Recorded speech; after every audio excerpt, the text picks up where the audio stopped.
And we're joined now by Natalie Angela. She's with a company called Awareness Beyond and Consciousness. Now, when I hear that name, Natalie, I think, okay, live long and prosper. But why don't you tell us about Awareness Beyond and Consciousness? Okay, what Awareness Beyond Consciousness is we deal with the incarnation as far as from the spiritual level. Most of us are, or at least semi-aware that we're spiritual beings having a physical experience. Well, with Awareness Beyond Consciousness, we help you explore the spiritual aspect. Consciousness is a manifestation of physical manifestation. So we tend to spend most of our time in the consciousness aspect, and we set aside specific times to maybe explore our spirituality and become more aware of ourselves as spiritual beings. Now, I was really fascinated by that phrase that you said, that we are spiritual beings having a physical experience. Yes. Tell us what you mean by that. Well, the physical beings, well, there's an exercise that I do, and it only takes like maybe 30 seconds, and this will just help to drive home what I actually mean by that. Okay. And if you picture your hand in your mind's eye, and what you see appears to be an absolutely solid object. Right. Now pretend you're looking at it under a microscope. What was your solid hand then becomes individual cells. Increase the magnification, individual cells become molecules. Increase the magnification, molecules become atomic particles. Increase the magnification, atomic particles become subatomic particles. Increase the magnification, subatomic particles actually give way to the energy trails. And increase the magnification beyond that, but then where are you? You're at the womb of the manifested universe as we experience it. And it is that level where spirit makes its way into the physical. And so if you reverse the process, so you come from that place and you're back to energy trails, and then subatomic particles, atomic particles, molecules, cells, and then bam, you're back at your hand. But where did you go? Nowhere but inside of yourself. And so that's that whole sense of it. Yeah. So, as human beings, if we're able to channel into our spiritualness, again, we're spiritual beings having a physical experience, this has to be, I guess, a method of healing, of living a healthier life by being able to do that. How is that accomplished? Well, how that's accomplished, it's really not as difficult as we may think, because we're doing it anyway. So when you look at the universe, just from the perspective that I just mentioned, you'll see that we create our own reality, literally. I mean, I know, that's taken on so many different connotations now that it's just become like a kind of passing thing, but our physical bodies are manifested from that particular level. So there's not one aspect of your body, there's not one organ, there's not one process that happens that does not have its origin at that place where we just were. So it is at that level that we make a collective kind of decision as to what the body is going to look like, how it's going to react, what we're going to do. So one of the things that I do, well, several things, but two main things is dream analysis and symptoms analysis, because at that level, nothing is arbitrary. We tend to feel like we don't have any control over our health or situations, but in actuality, if we just stop and look at how the body is maintained even, because for instance, the stomach lining replaces itself every 4 days, down to the very atom, skeletal structure every 3 months.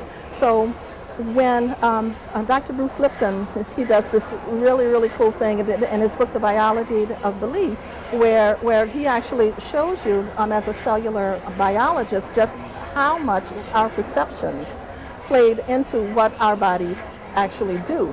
So it is at that level that once we become aware of it, because we're doing it anyway, so this isn't something that we're just, I have no idea, we're doing it anyway. So it's the level of actually becoming aware that we're doing it. Now, is this something that you're teaching people, or is it a procedure that you're performing? Is it something along the line of, like, say, a medical intuitive? I mean, how does... Well, it's a little bit of everything, but it is something that I do teach you how to do yourself, because I am all about practical application, Okay.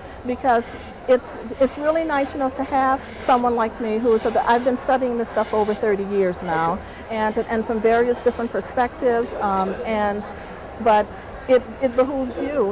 It helps you, because my goal is to make sure that you're equipped with this information, that you can move forward, and then you'll have my contact information, because it is a lot to digest. So basically, someone would come to you and get involved in your program. You will teach them how to do self-maintenance. Yes. But at the same time, if they find themselves needing further assistance, Absolutely. they've got Natalie's 800 number. Absolutely, yes, pretty much, yes. And it's just, because when you look at it that way, we are, as I said, that we're doing it anyway, and it's something as simple as we have these negative thought patterns, and a lot of times we're not even aware that we're thinking negative. You know, so we'll say that I want money, I want money, I want money, but we're fearing at the same time that I don't have enough, I don't have enough. So you're actually, from that level, that you're contradicting. So you're verbally expressing one thing, but you're vibing out and you're sending out something totally different. And you're actually building a wall, keeping the money from coming towards you. Absolutely, because that's what your interests are. But we do that with a myriad of things. We hope and pray, oh, please let me have a successful, beautiful, loving relationship. And then we're looking around going, oh my, this will never happen. This will never happen for me. And it doesn't. See, so that's what I mean by we're doing it anyway. Our lives are a direct result of what we actually think, not what we tell ourselves, because we all play these little mind games, but it's what we actually think. Our lives are a direct reflection of that. So if we don't like it, we can't change it. Well, like, for example, in relationships, you attract what you put out. Yes, absolutely. And I would guess then with everything else, whether it's financial or whether it's just something going on at home or in your job, whatever the case may be, whatever you're projecting is what's coming back. Absolutely, absolutely. And there's this quick little exercise too. It's not a long one, I promise. But it's the tuning fork. Just picture, say, there were 10,000 tuning forks here in the mall. And 4 of those tuning forks were tuned to F minor. And we went to one area and we had one tuning fork.